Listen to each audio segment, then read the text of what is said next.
Саламатсыздарбы? Парламентаризм сабактары берүүсүн бүгүн Өзгөн шаарында көрсөтмөкчүбүз. Бүгүнкү талкуубуздун катышуучулары Жогорку Кеңештин депутаттары Аида Касмалиева, Айнура Аскарова, Курманкул Зулушев жана Улукбек Ормонов. Мына ошондой эле биздин Ош областынын тургундары, бир катар райондордон келген, ошондой эле Өзгөн районунан келген дагы тургундар бар. Суроолор көп болот деп ойлойбуз. Ал эми бүгүнкү темабыз жөлөк пулдар тууралуу болмокчу. Биринчи суроом Аида Камчыбековна сизге. Эмне үчүн ушул жөлөк пулдар керек? Мамлекет эмне үчүн өзүнүн атуулдарына кам көрүшү керек? Саламатсыздарбы? Биринчиден аты эле өзү атында көрүнүп тургандай эле жөлөк деген сөз бар. Жөлөк пул бул ошол кандайдыр бир оор кырдаалда жашаган үй бүлөгө же болбосо ошол майыптыгы бар адамдарга мамлекет тарабынан ошол кырдаалдан чыгып кетиш үчүн жөлөк пул берилет. Жана бул мындай өмүр бою берилчү деп түшүнөбүз, бирок маанисинде утурумдук берилет дагы ошол үй бүлө ошол кыйын кырдаалдан чыгып кетиш керек. Экинчи жагы, биз буга абдан көп көңүл бөлөбүз, себеби дегенде Конституция боюнча биз социалдык мамлекетпиз, социалдык көйгөйлөргө көңүл бурган. Ошондуктан жөлөк пул маселеси дайыма мындай актуалдуу биздин мамлекет үчүн. Айнура айым, сиз айтсаңыз, бул жөлөк пул бул кайсы бир партиянын убадаларынын аткарылышыбы же болбосо жөлөк пул жалпы мамлекеттик саясат болуш керекпи? Эмне үчүн мисалы ушул 6-чакырылышта депутаттар, мына фракциялар, партиялар ушул жөлөк пулду көтөрүүгө көбүрөөк маани берди? Саламатсыздарбы? Мына Аида Камчыбековна жакшы айтып кетпеди, биздин Конституцияда бул даана ачык жазылган социалдык өлкө деп. Албетте бул жөлөк пул деген биринчи кезекте бул мамлекеттик саясат. Бирок сиз туура белгиледиңиз, баягы партиялардын шайлоого жакындаганда бул жөлөк пул маселеси өтө актуалдуу маселеге айланган учур бар. Бул жашыруун деле эмес, ушул жөлөк пулду бир өлчөмүн жогорулатуу боюнча бирок тилекке каршы, мен ойлойм, ал партиялардын деле бул жакшы ниети, биздин калкты колдосок, аялуу катмарды көтөрүп алсак деген, бирок тилекке каршы биздин бюджет ошого мүмкүнчүлүк бербегендиктен баягы муз ордунан жылып жөлөк пулдун өлчөмү мындай азыраак деңгээлде болуп калды. Айрыкча ушул сиздердин Кыргызстан фракциясы сүйүнчү пулду 50 000 сомго жеткизебиз деп барып, бирок 4 000 сомго барып токтоп калдыңыздар да. Ошону 50 000 сомго мына азыркы 6-чакырылышта жетишүүгө мүмкүнбү? Ооба, туура айтасыз. Кыргызстан партиясы бул 50 000 сом деген программа менен чыккан. Бирок бюджеттик биздин суммаларды эсептегенде 50 000 мүмкүн болгон жок. Бирок баягы жакын арада чыгат деп кепилдик берүү кыйын, бирок акырындык менен чыгарууга мүмкүн болоорун биз баягы кошуна өлкөлөрдүн тажрыйбасынан да көрдүк. Ошол эле Казакстан мисалы $250 чейин алат экен, ошол эле Россия буйруса акырындап мындай көтөрүлөт деген ишеним бар да. Улукбек Зулпукарович, мына сиз ушул районго дээрлик апта сайын, ай сайын сөзсүз келесиз, жолугушуп жүрөсүз жергиликтүү жашоочулар менен. Ошол мына парламент улам көтөрүп, өкмөткө жаман көрүнүп, жакшы көрүнүп, бюджеттен талашып, тартышып алып жүргөн жөлөк пулдар, жанагы пособиялар ушул жергиликтүү элди, үй бүлөлөрдү, муктаж үй бүлөлөрдү канааттандырып атабы? Саламатсыздарбы? Урматтуу бүгүн ушул Өзгөн районунун, Өзгөн шаарынын тургундары, жалпы эле кыргызстандыктар. Албетте ушул азыркы бөлүнгөн акча каражаты аз болуп эсептелет, бирок мурдагы жылдарга салыштырмалуу азыр ушул жанагы майып балдарды караган адамдарга кошумча акча бөлүнө баштады. Бул мен ойлойм, биздин өкмөтүбүздүн Кыргызстандагы бир ушул социалдык маселеге көңүл буруунун бирден бир кадам деп эсептеп койсок болот. Курманкул Зулушев, мына сиз юристсиз, айтып койсоңуз, ушул мыйзамдык жагын айтып койсоңуз. Жөлөк пул, мамлекет атуулдарга кам көрүү жагы бул Кыргыз Республикасынын конституциясында кандай белгиленген? Мыйзамдык жактан ушул калктын кайсыл бөлүгү мамлекеттен ошондой жардам күтүүгө укуктуу? Саламатсыздарбы, урматтуу катышуучулар, бүгүнкү телеберүүнүн жана көрөрмандар. Бул негизине токтолсок, мыйзам боюнча, мыйзамдык база боюнча бул эрежелер толук камтылган. Биздин баш мыйзамыбызда дагы көрсөтүлгөн. Экинчиден, мамлекеттик жөлөк пул деген мыйзамда 5-беренесинде так мына акыркы өзгөртүүлөр менен толук көрсөтүлдү. Бул биринчи, балага сүйүнчү. Билесиздер, ар бир төрөлгөн балага бир жолкудан сүйүнчү берет. Экинчи, бул үй бүлөлүк көмөк. Бул 16 жашка чейинки көп баласы барлар, жанагындай муктаж жарандарга берилүүчү мамлекет тарабынан. Үчүнчүсү, бул социалдык жөлөк пул дейт. Бул пенсиялык камсыздыкка укугу жок адамдарга. Пенсиялык камсыздыкка укугу жок адамдар, булар жанагы мүмкүнчүлүктөрү чектелген, жана жөлөк өзүнүн муктаждыктарын жоюуга мүмкүнчүлүгү жок адамдар түшүнүктүү да. Негизинен мына мамлекет, өкмөт жарандарды жөлөк пул менен камсыз кылууга алар бюджетте болгон каражат менен, эсеби менен чен өлчөмдөрүн аныктайт. Жогорку кеңеш биз депутаттар мыйзам долбоору менен элдерим шайлоочулар менен жолугушууларда сиздердин көйгөйлөрдү биз дагы жакындан угабыз, жакындан билебиз. Ошондуктан биз өлчөмүн көбөйткүлө, жанагындай төлөмдөрдүн түрлөрүн көбөйткүлө деп биз да суроо талап менен мына бир нече мыйзамдарды кабыл алып берип атабыз. Ошонун негизинде акыркы убакта көптөгөн жакшы көңүл буруулар болуп атат бул жөлөк пулдар боюнча. Буга эле кошулуп, мыйзамда негизги түрлөрүнөн ассистенттер, муктаж болгон жана май чектелген адамдарды кароо деген түшүнүктөр бар. Буга да суроолор болсо убагында жооп берсек болот. Мына уктуңуздар, биринчи суроого кандай жооптор болгонун. Эми мына урматтуу катышуучулар, урматтуу ушу жергиликтүү тургундар, сиздерде суроолор барбы депутаттарга?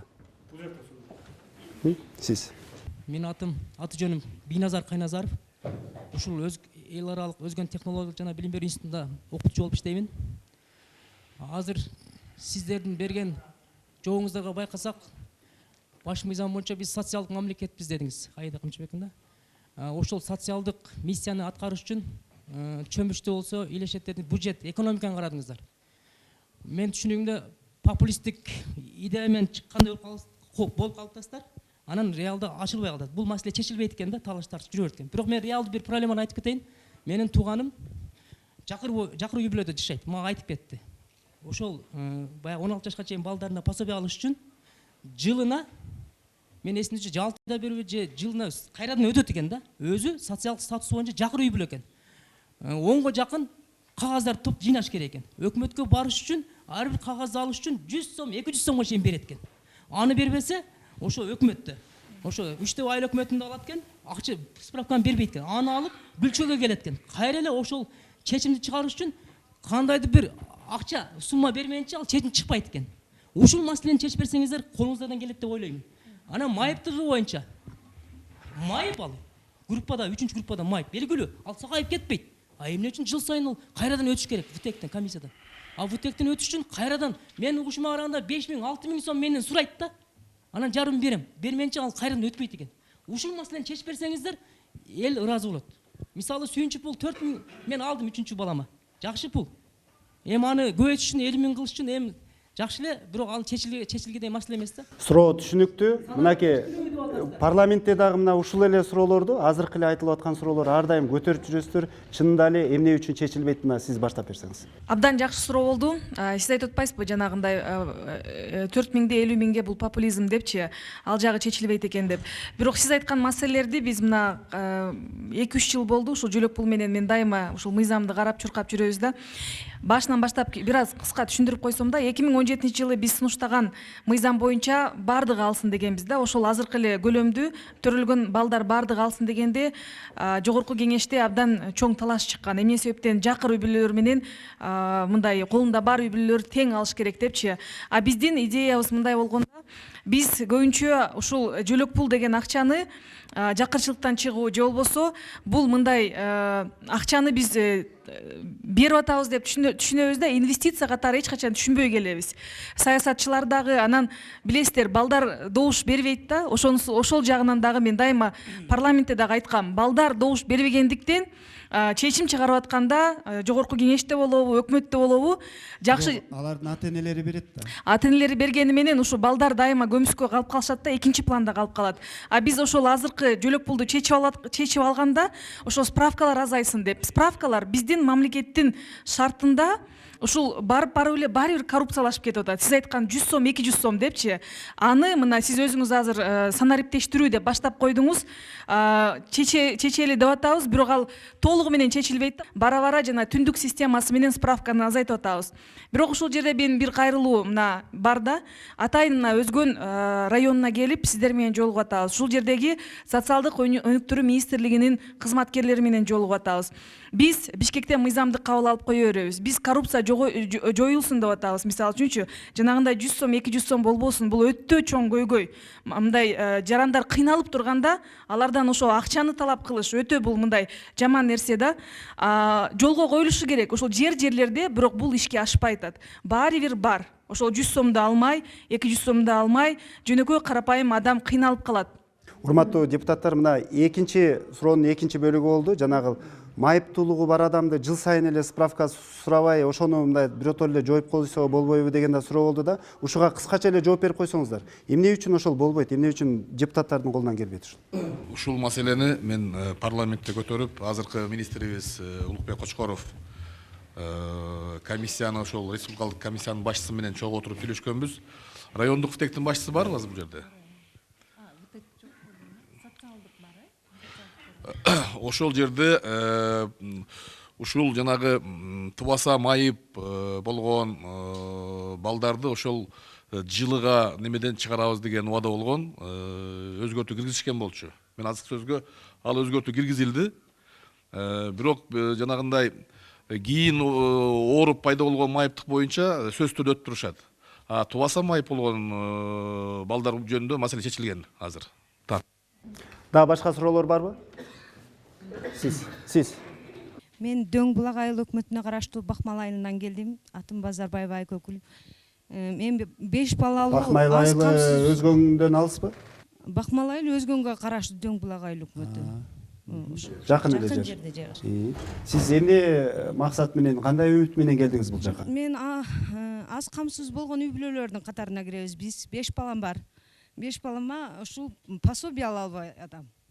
Пособияга немеге документ тапшырайын десем, менин 9-класстагы балам Мегаком компаниясына баягы кыдырып сим-карта сатканга 3 ай ишке кирип, ошондо катталып калган экен да, 3 ай сим-карта сатты деген промотор болуп эле, эми официальный кирген эмес, жөн эле компьютерге түшүп калыптыр. Иштеп анан кайра чыгып кеткен.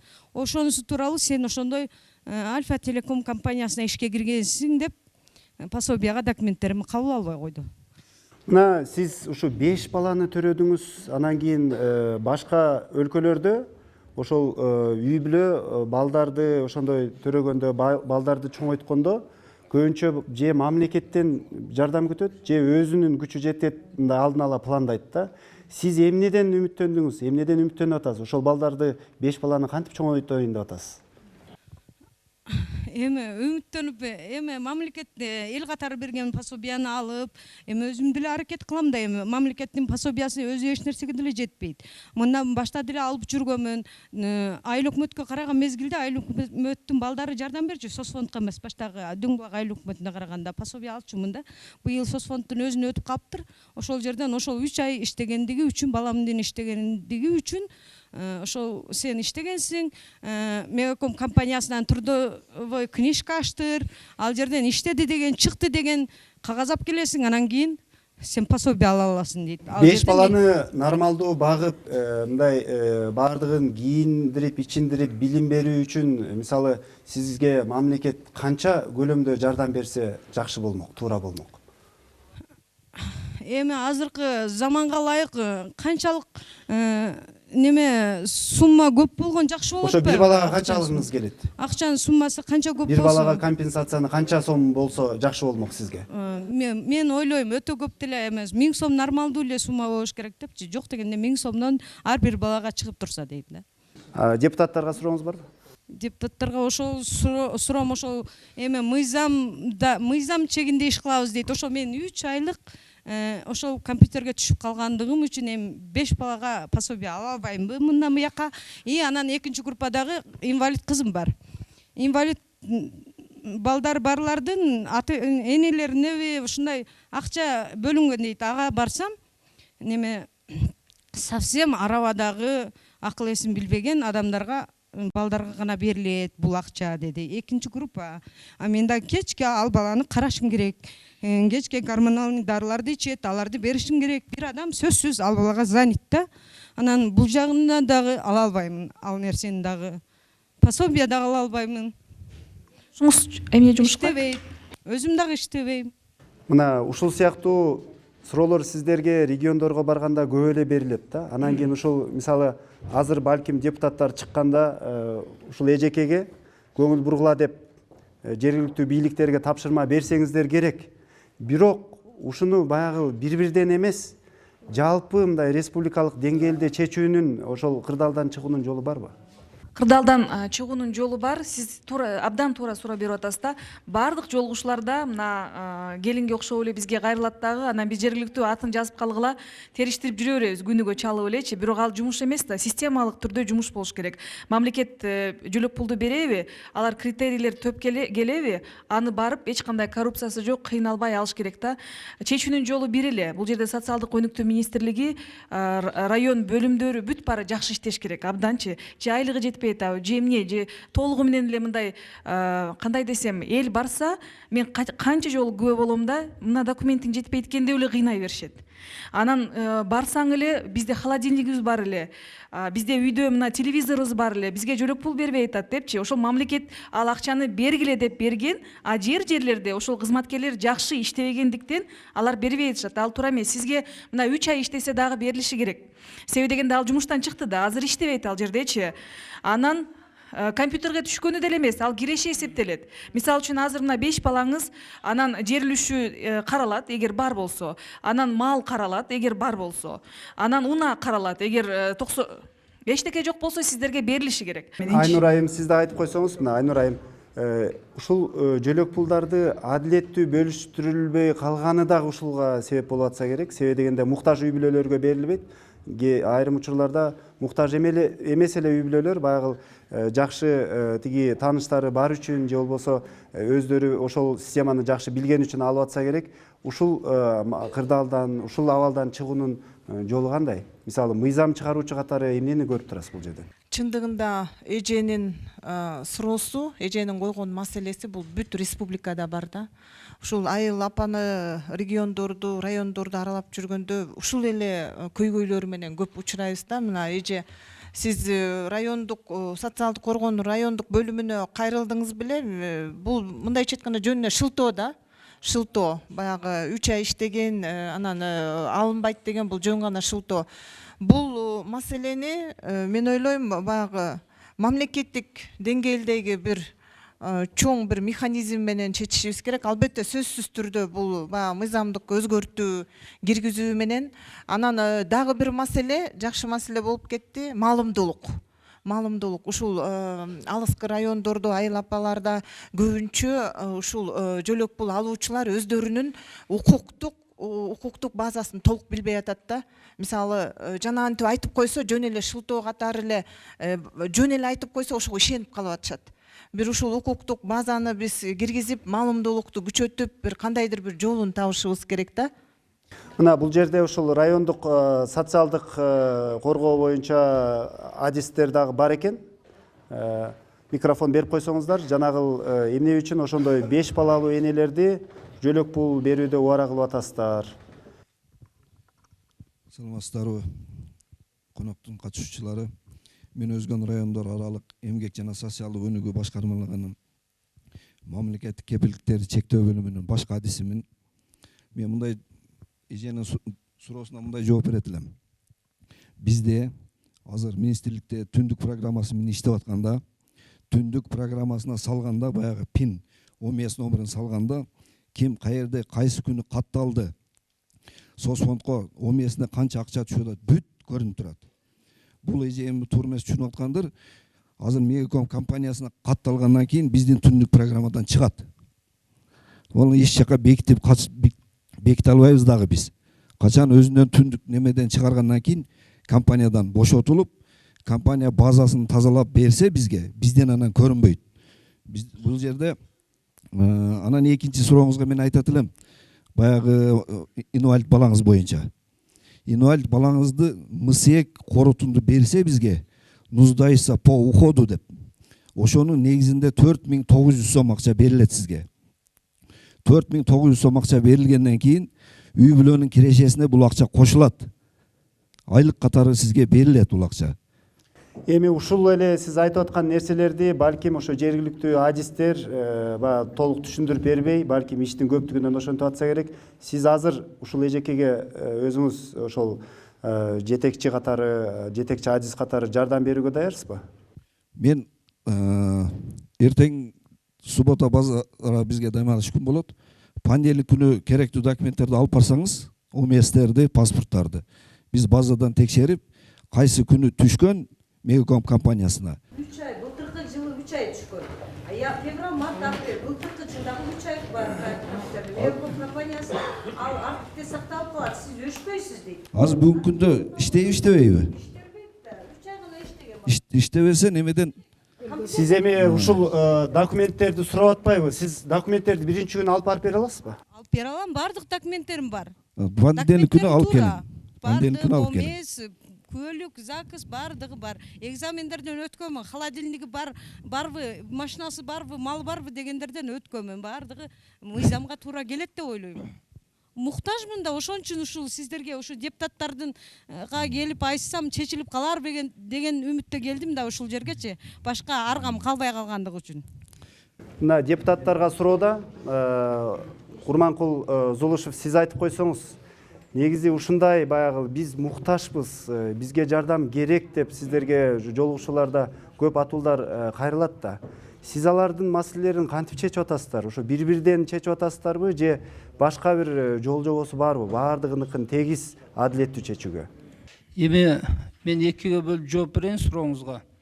Биринчи жолугушууларда келген азыркы эжекебиздин маселелерди жергиликтүү жетекчилер менен, анан ошо өкмөттүн тиешелүү тармагы менен аралашып чечебиз да. Бул эми кайрылгандан кийин сөзсүз жардам беришибиз керек.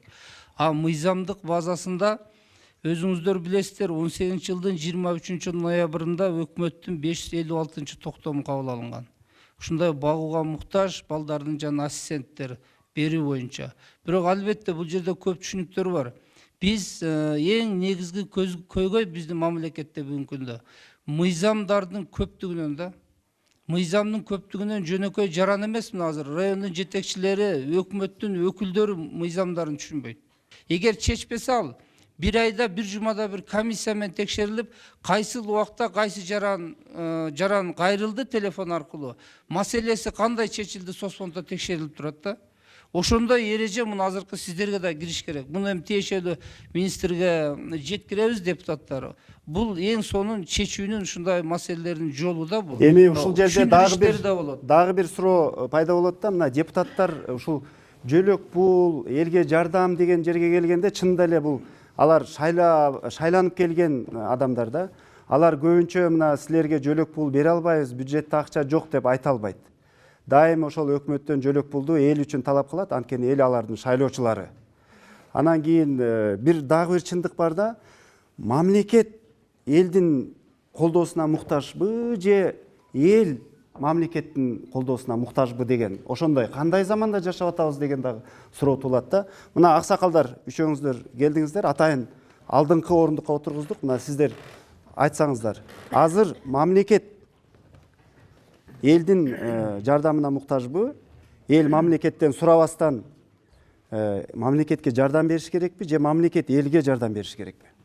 Ар бир мамлекетте жашап турган жаран, ошол мамлекеттин жараны, ошол жаранды бардык жагынан камсыз кылып, анын бардык конституцияда жазылган укуктарын чечип берүүгө мамлекет милдеттүү. Сөзсүз. Аты жөнүңүз ким эле? Тургунбай Тагаев. Айтканда ушу мамлекет милдеттүү, эми ушу мамлекет баарын чечип бериш керек. Ошол. Мен да мамлекет кам көрүш керек өзүнүн жаранына деп эсептейм.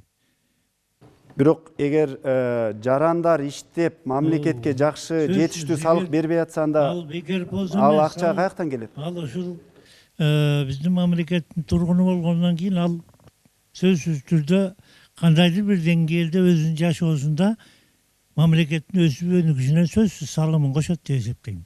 Демек ошонун негизинде мамлекет дагы анын укуктарын коргоо жагынан өзүнүн салымын кошуш керек. Ибрагим кошумчалап койсо. Аябай так жакшы суроо болду.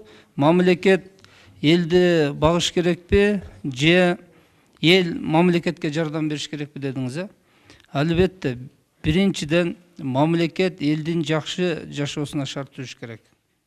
Бул мыйзамдар менен, өзүнүн функционал милдети менен, аракеттер менен. Эл ошол чыккан мыйзамдын талабын так сактоо менен жашоо эрежесине баш ийиш керек да. Бирок бүгүн эми биз бардык нерсени калыс айтышыбыз керек, калыс жеткиргенге аракеттенишибиз керек. Жана передачанын башында сиз айтып кеттиңиз, кээ бир партиялар өзүнүн программасында ушу жөлөк пул жана пенсия пособие боюнча көңүл бурду эле бүгүн эмне болду деп атпайсызбы? Бардык мамлекетке кызмат кылам деген партиялар, жеке адамдар, саясатчылар биринчи максаты, милдети элдин жашоосун жакшыртууга көмөк көрсөтүү. Эгерде биз күчтүү мамлекет жарандарга шарт түзөбүз десек, биринчи биз пенсияларды татыктуу пенсия менен камсыз кылуу милдетибиз. Экинчи, жаш ушу муктаж болгон үй бүлөлөргө пособие менен камсыз кылуу жана эрки чектелген адамдарга мамлекет аларды жалдыратпай багып алуу, билим берүү татыктуу. Жок дегенде бир үч тилде эркин сүйлөө, билим берүү. Андан кийин элдин ден соолугуна кам көрүүдө. Ушу 5 нерсени аткаруу бул мамлекеттик чиновниктердин дагы, депутаттардын да бардыгын милдетибиз. Бирок тилекке каршы бүгүн өкмөт болгон мүмкүнчүлүгүн жасап атат, бирок элге жакшы шарт түзүп бере албады. Мына Улукбек мырза жакында эле Орусия жанагы энелик капитал дегендерди, пособиялардын баарын жогорулатты. Алардын албетте газ, нефтиси бар өлкөдө. Кыргызстанда эмненин эсебинен ушул пособияларды көбөйтсө болот? Эмненин эсебинен ушул муктаж үй бүлөлөргө мамлекет кол сунуп жардам берсе болот? Ал үчүн мамлекеттин биздин экономиканы көтөрүшүбүз керек, өндүрүш иштеш керек. Киреше киргенде гана ушул чыгаша жагын көбөйтө алабыз. Ансыз бунун сөзүнүн бардыгы пустой звук болуп калат. Албетте бизде эски социалисттик системанын өткөрүл мезгили кетип атпайбы? Иштеген кишилер иштебегендерге ошол жанагы пенсиясын чогултуп берип атабыз. Мына жакындан бери иштегендер өздөрүнүн пенсиясын өздөрү топтом башталды, акырын социалдык фонддо мына жетекчиде отурат.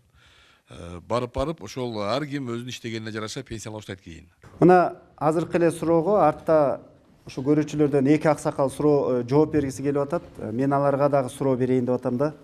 Ошол депутаттар балким айта албаган суроо бул. Эмне үчүн сиздер ушул депутаттар, өкмөт башчылары, министрлер, чиновниктер келгенде булар деле сиздердин араңыздардан чыкканда ар дайым эле сурайсыздар да.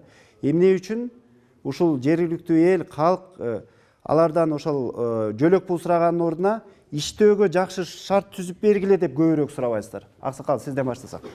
Бул сурооңор жакшы. Аты жөнүңүздү айтып койсоңуз. Мен атым Төлөгөн Жолдошев, Чаңгеттемин. Быйыл президент балдарды колдоо анан санариптик жыл деди. Мурдагы жылы аймактарды өнүктүрүү жылы деди.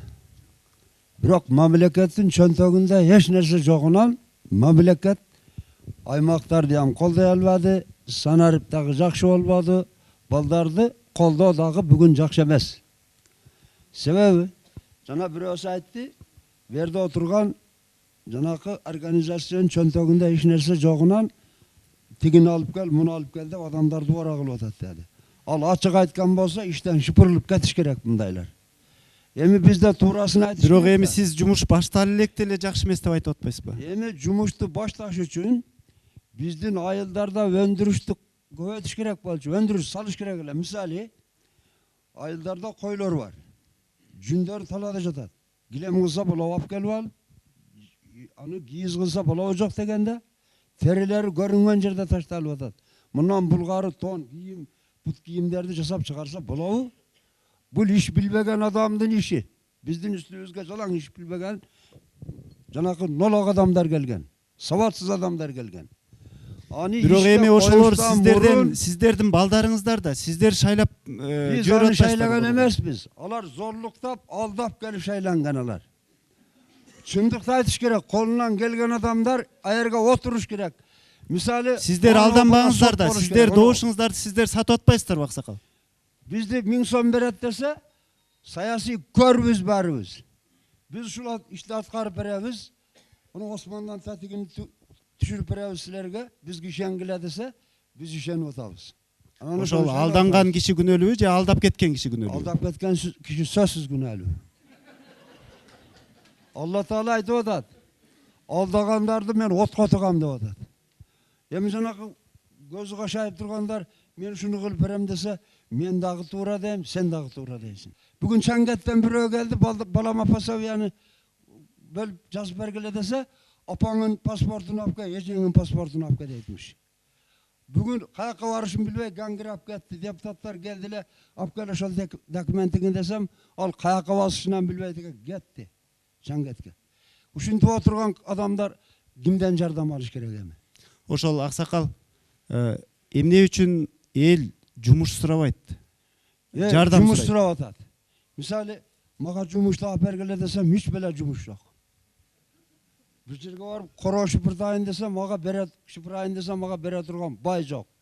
Барып кредит алып атам. Пенсиянын үстүнөн. Депутаттарга сурооңуз барбы? Депутаттарга суроо берип коюңуз андай болсо. Эми депутаттар, силерден сураныш өлүм жазасын киргизип бергилечи. Али уурдаган адамдар өлүм жазасына барыш керек болуп атат. Мамлекеттин теңин сатып туруп, эртең шайлоо жүрөт, биримдик шайлоосуна дагы бирөөлөр кирген болсо, биз ошону да колдоп беришибиз керек.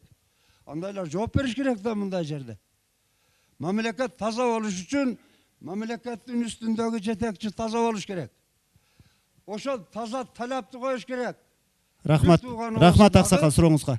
Рахмат. Мына сизге дагы ошол эле суроодо, ошол эмне үчүн жолугушууларда ошол жумуш ордун мындай жумуш биз жумушту камсыздап бергиле, жумуш орундарды ачып бергиле деген суроолор азыраак. Бул мамлекеттин өзү биринчи мындай айтканда макети үй бүлө. Бирөө атасы, бирөө энеси, тиги президент атасы да ошондой да. Булар бирин-бири дайым колдош керек. Анан бул жерде аксаган жер эмне? Маселен, могу кыздын суроосу боюнча келди суроо. Макса оңой эле муну оңдоп кой. Бир эле мыйзам менен оңдосо болот. Муну жөн эле ошо кийин биринчи барабы өкмөткө, ошол өкмөт жооп берет, болсо ошого наказание алат десе эле болду. Баягында тигин алып кел, муну алып кел деген сөз токтойт. Анда мыйзамдар жазылат, жоопкерчилиги жазылбайт. Ошол нерсе мына бизде целый миллиондон миллиард акчалар кетип атат. Себеби мыйзам бар, жоопкерчилик жок. Качан жамааттык жоопкерчилик болгондо бул дүйнө боюнча. Жамааттык жоопкерчиликте эч ким жооп бербейт. Мамлекет Депутаттарга 2 суроо берилди. Азыр ошол жанагы элдин энчисин уурдагандарга өлүм жазасын киргизсе болобу? Экинчиси болсо, жанагы сыяктуу маселелерди, адилетсиз ошол жөлөк пулдар бөлүнүп аткан маселелерди бир эле мыйзам менен оңдоп койсок болот деп айтып атышат да.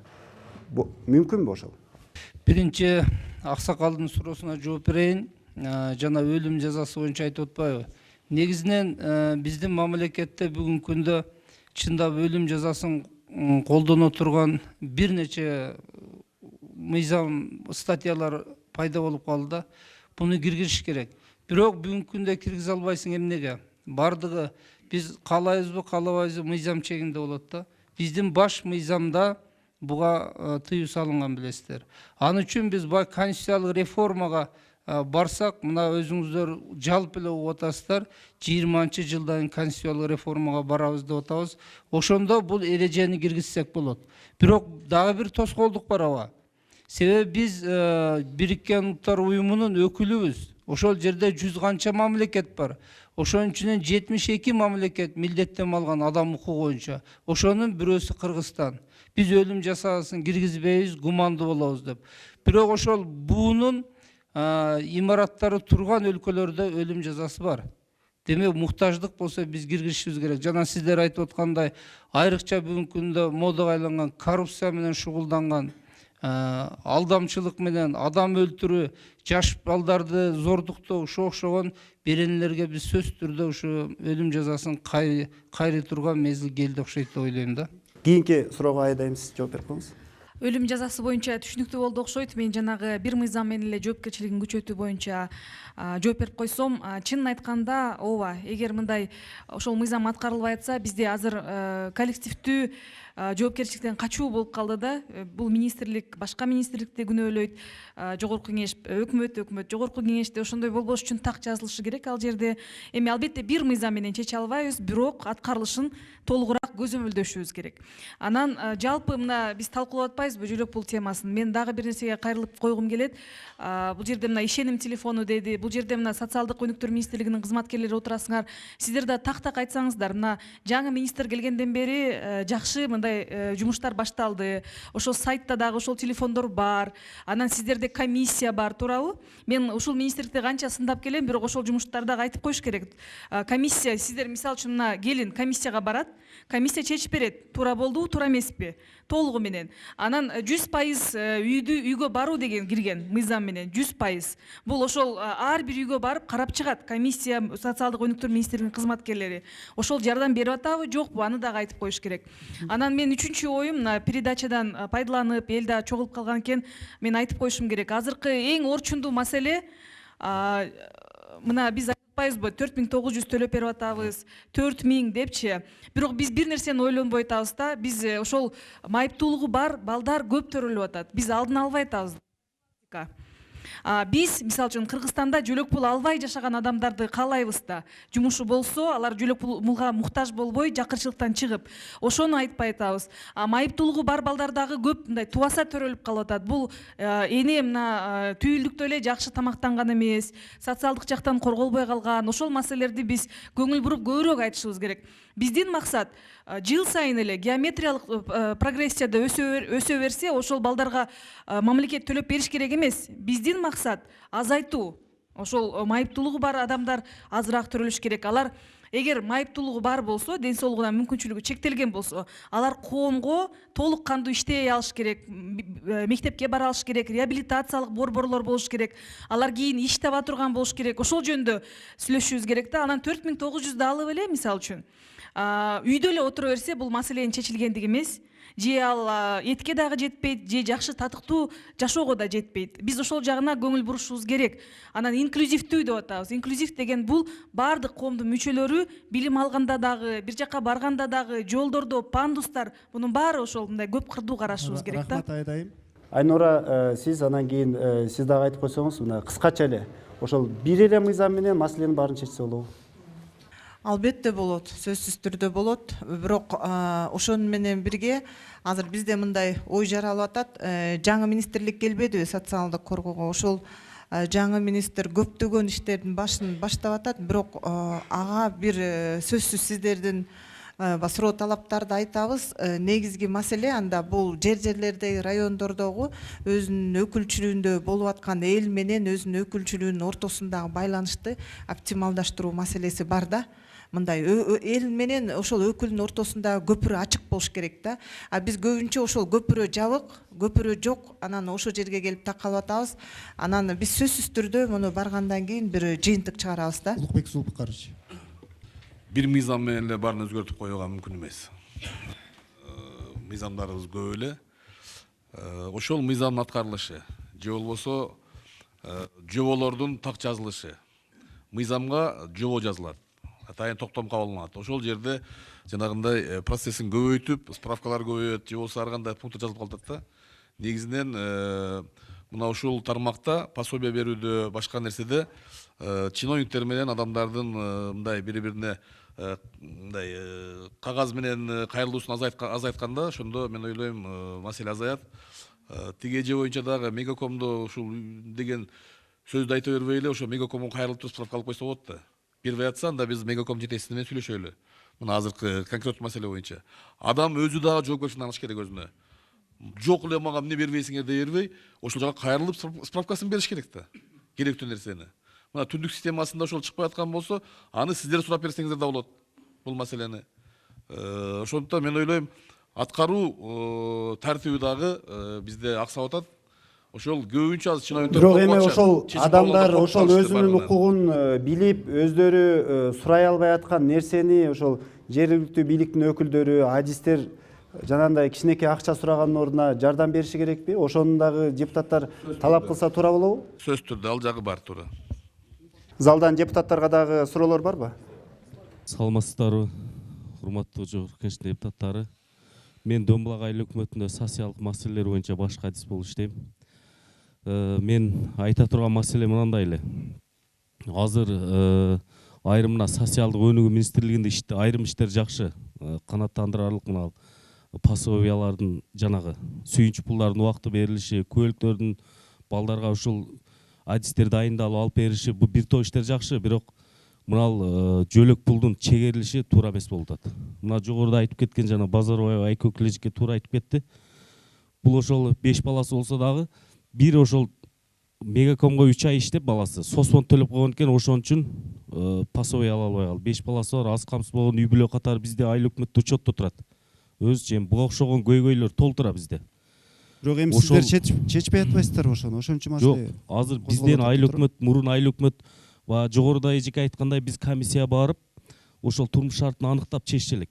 Азыр жана түндүк программасы ошондой болуп калган. Азыр биз айыл өкмөт чечпей калганбыз да.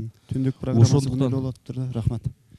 Мынау жакында 2019 жылы 5 кодекс ишке кирди. Бирок бул ишке кирген кодекстин ошол эң жакшы болот десе, бул кайра наоборот жаман болду да. Мурдагы мыйзамдарда ал 10 күндүн ичинде жары жебери болуп чечилчү эле. Андан дагы прокуратура өзүндө тергөөч болчу. Азыр тергөөч жок, прокуратура жөн эле алиги неме алиги мындай текшерип эле кое турган эле бир алиги стат управлениянын эле ролундай болуп калды да. Ал барат, аны РПП ачып бергенден кийин мына 1 жылга чейин ошол РППны карайт. Ага суроо жок экен. Суроңузду берсеңиз. Бул бир. Экинчи, ошол мен сунушумда ошол РППнын суроогун тездете турган кылыш. Экинчи, мурдагы прокуратурадан алып койгон тергөөнү прокуратурага бериш керек. Себеби прокуратура ал жака мына ровдуга бергенден кийин ровдунун адамдары, ровдунун кызматкерлери эч нерсени чече албайт экен да, билбейт экен да. Мушташкан тиштешкенди билет, берки окшогондорду билбей эле РППны ушмалуу чейин кармап жүрөт. Рахмат, суроолоруңуз түшүнүктүү болду. Жооп берип койсо. Жооп берип коюңуз. Убакыт азайып баратат. Дагы бир суроо берип коеюн. Дагы бир суроо. Ушул депутаттар дагы бир караш керек да. Өкмөттүн юристтери, өкмөт министрликтердин юристтери жашарган сайын билимсиз болуп баратат. Мисалы, суу фондусунун жери, үлүш жер менен суу фондусунун жери эки категорияда жерди ажырата албаган кадастрдагылар берип атат. Ошон үчүн кадастрдагылар ушуну ажырата албаган неме билимсиз, сабатсыз кадрлар болуп атат да. Ошон үчүн ушул министрликтеги кадрлардын дагы немесин көтөрүш боюнча отдельный мындай билимин көтөрүлүш боюнча атайын бир мыйзам караппы, же болбосо ошол милдеттендириппи, бул жагын да карап койсоңуздар. Болду. Рахмат. Бузуулар жөнүндө кодекс жана ошол кадр маселеси боюнча болду. Кыскача жооп берип койсоңуздар. Сиз. Рахмат сурооңузга. Сизден берген сурооңуз боюнча албетте жогорку кеңеш тарабынан 5 эмес 7 кодекс кабыл алынган. Бул жана сот реформасынын алкагында жана укук коргоо органдары боюнча. Эми РПП боюнча кемчилдик бар. чындыгында мөөнөт жок экен. Бүгүн ондогон, жүздөгөн иштер роудуларда, тергөөчүлөрдүн кабинетинде тергелбей турат да, текшерилбей турат. Бул маселени сиз эмес бүт эле мамлекет боюнча көтөрүп атат. Менимче тиешелүү укук коргоо органдары, өкмөт бул мыйзамга өзгөртүүлөрдү даярдап жаткан болуш керек. Себеби маалымат бар. Кемчилдиктер аябай көп жаңы мыйзам боюнча. Эми ошону ишке ашырууга ишке кирип калды. Биз кемчилдигин айтып аны жокко чыгаруу десек туура эмес болот. Бирок аракеттер болуп атат. РППнын мөөнөтүн сөзсүз түрдө карап, ал эми прокуратурага тергөөнү кайтып бер дегениңизди мен колдойм чындыгында. Булардын бардыгы мына 5 мыйзам кабыл алынып атканда билесиздер, бардыгына каршы туруп жүйөлөрү менен айтып турганмын. Экинчиден, прокуратурадан тергөөнү биз кайтарып беришибиз керек. Ошондо жана сиз айткандай көзөмөл органдын укугу күчөйт да. Анан жанагындай сапасыз адистери боюнча кызмат адамдарынын жоопкерчилиги жана милдети деген түшүнүк бар да. Эгерде ал жооп милдетин так аткара албаса, анын жоопкерчилиги да бар. Аракетсиздиги деген түшүнүк. Эми сиз юрист окшош жакшы билесиз. Ошондуктан мен ойлойм, бул суроолоруңузга депутат катары биз дагы анан өкмөттөн талап коюшубуз керек. Тез арада өзгөртүүлөрдү киргизиш керек РПП боюнча. Саламатсыздарбы? Кароолуу айыл өкмөтүнүн Шерал айылынын тургуну Жолдошова Чынара. Мен бир тууганым жөнүндө сурайын дедим эле. Бир тууганым турмуш шартка байланыштуу өзү Каракулжа айылынын немесинде каттоодо отурушат, бирок турмуш шартка байланыштуу азыркы мезгилде Кара Балтада иштеп жашап жатышат. Анан өздөрүнүн менчик үйлөрү жок болгондуктан бир үйдөн бир үйгө көчүп жашап атышат. Анан жакыр үйлөрдүн катарына кирет да. Мен былтыры 19-жылдын башында Ормонов Улукбек Зулпкарович агайыбыздын жардамы менен 6 ай пособие алганга мүмкүнчүлүгүм болду да, сиңдим немеси менен. Азыр эми дагы эле ошол акыбал болуп атат да. Алдыга жылыш жок. Ошол мезгилдеги ситуацияга карасак, бир звоноктун немеси менен өзүнүн жумуш ордуна кетирүүнүн каражатында ушундай болуп жакшы эле немелер болду да. Жардамдар болду. Андан кийинки немелерге эч жооп жок болуп атат да. Ошого да бир сиздердин жардамыңыздарды суранам. Бул маселе боюнча мен азыр эстеп атам, ошол бул жанагы биздин пропискасы жок, башкасы жок, кыйналган адамдар жөнүндө болуп атат да. Муну биз азыр мына Айда Камчыбек айткандай мыйзамга өзгөртүү даярдап, ошону киргизишибиз керек. Конкреттүү маселе боюнча биз кайрылсаңыз да жардам. Залда дагы суроолор барбы? Саламатсыңарбы? Мен Абдуллаева айткан Домбулак айыл өкмөтүнүн Бакмал айылында жашайм. Азыркы мезгилде ушул окуу жайынын медайым болуп иштеп атам. 2 баланын энесимин, жалгыз бой энемин. Экинчи балам ошо ден соолугуна байланыштуу 7 жашында группага чыгарылган да. Ал бала чоңойду, өзүм 20 жашыгача карадым, ошо сос пенсиясы менен 2,5 миң акчасы мененчи. Бала чоңойгандан кийин башкара албай калдым. Жалгыз бой эне, күчүм жетпеди, агрессивный болду, аяк-баяк баса берди. Анын энин Кадамжай, Баткен облусуна караштуу Кадамжай дом интернатына котордум да, 2 жыл болуп калды. Ошого чыга турган сос пенсия 2500 пенсия.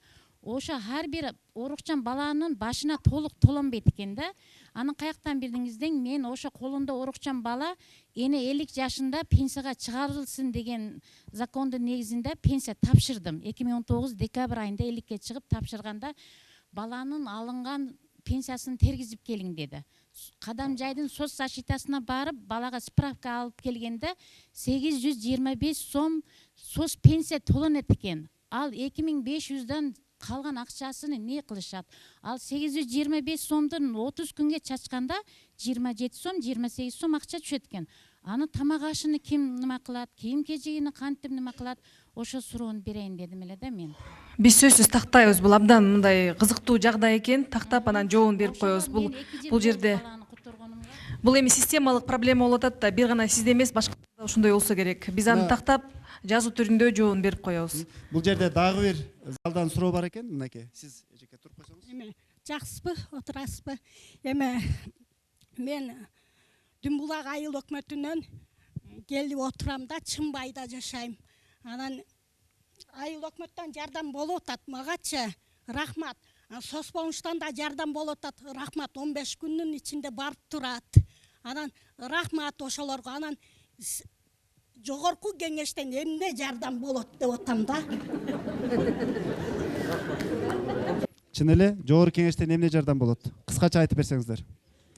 Кыскача айтканда жогорку кеңештен эже мыйзам түрүндө биз жардам бере алабыз да. Ошол жөлөк пулдун акчасын көбөйтсөк, мыйзам түрүндө өлкөгө бардыгына жардам берсек, бизден ошол жардам. Анан чөнтөгүбүздөн чын айтканда өзүм үчүн жооп берсем, кээде мындай кайрылып келгендерге жардам бере албай калабыз. Эми айлыкка жашаган депутат катары дагы бизнес жок болгондон кийин ар бирине берип отурсаң деле жетпейт.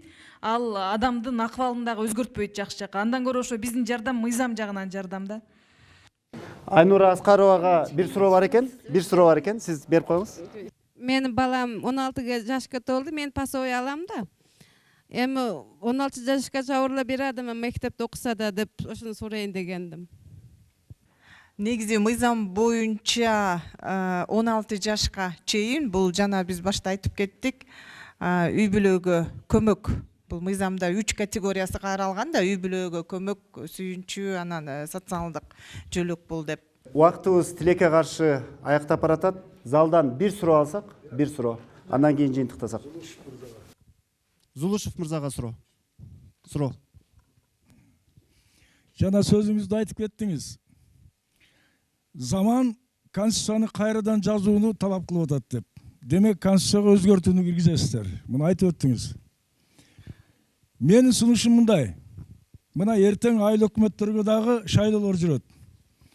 Ошол айыл өкмөттөргө шайлана турган кандидаттардын эң бери дегенде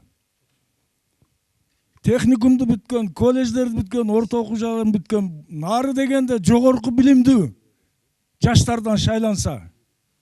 Себеби алар ошол айыл кеңешине шайлангандан кийин кандайдыр бир өлчөмдө ошол айылдын, ошол айыл өкмөттүн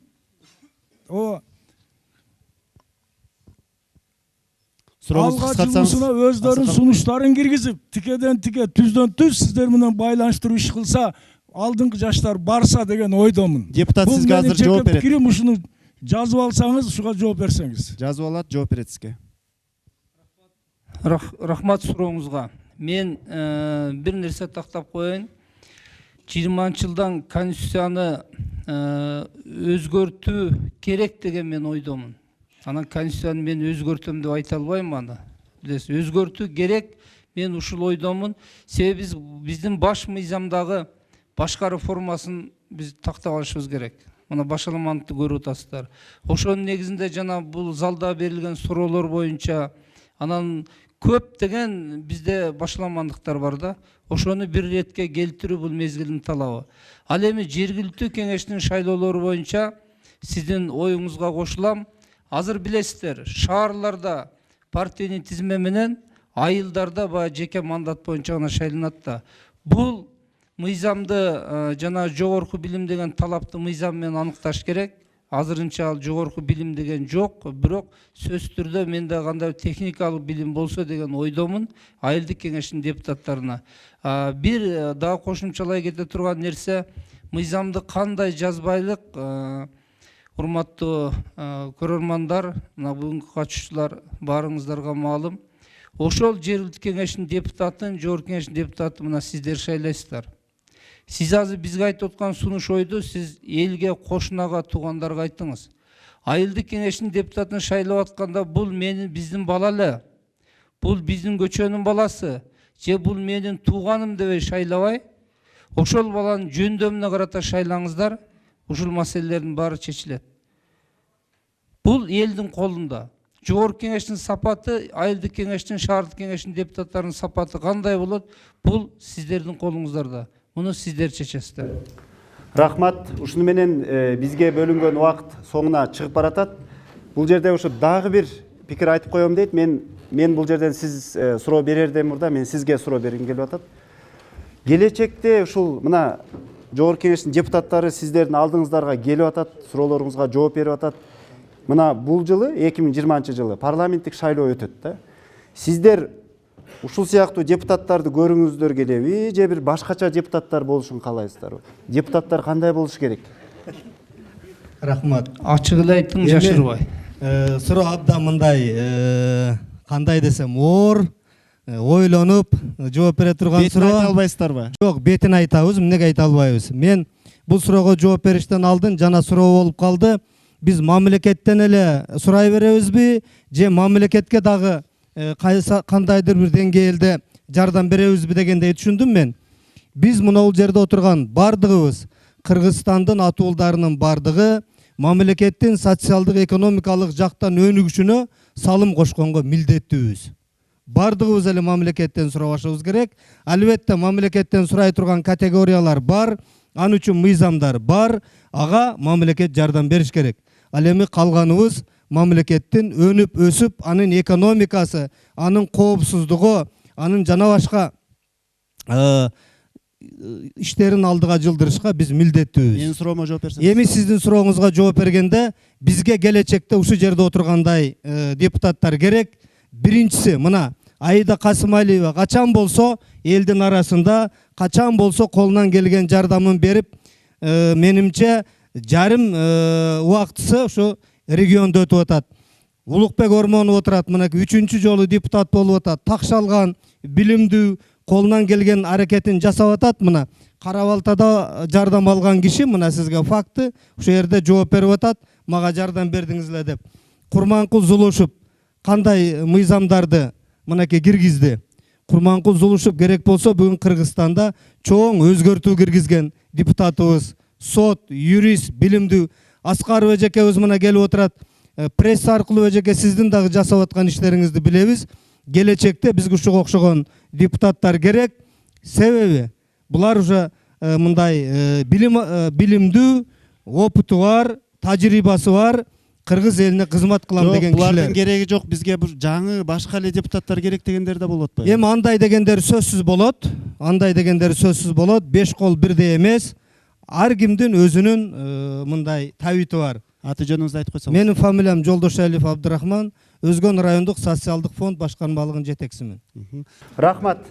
Парламентаризм сабактары талкуусу ушуну менен соңуна чыкты. Биз бүгүн Өзгөн шаарында мына депутаттар Улукбек Ормонов, Айнура Аскарова, Аида Касымалиева жана Курманкул Зулушевдер менен жергиликтүү элдин мындайча айтканда жолугушуусун өткөрдүк. Көптөгөн суроолорго жоопторду алдык деп ойлоймун. Саламатта калыңыздар.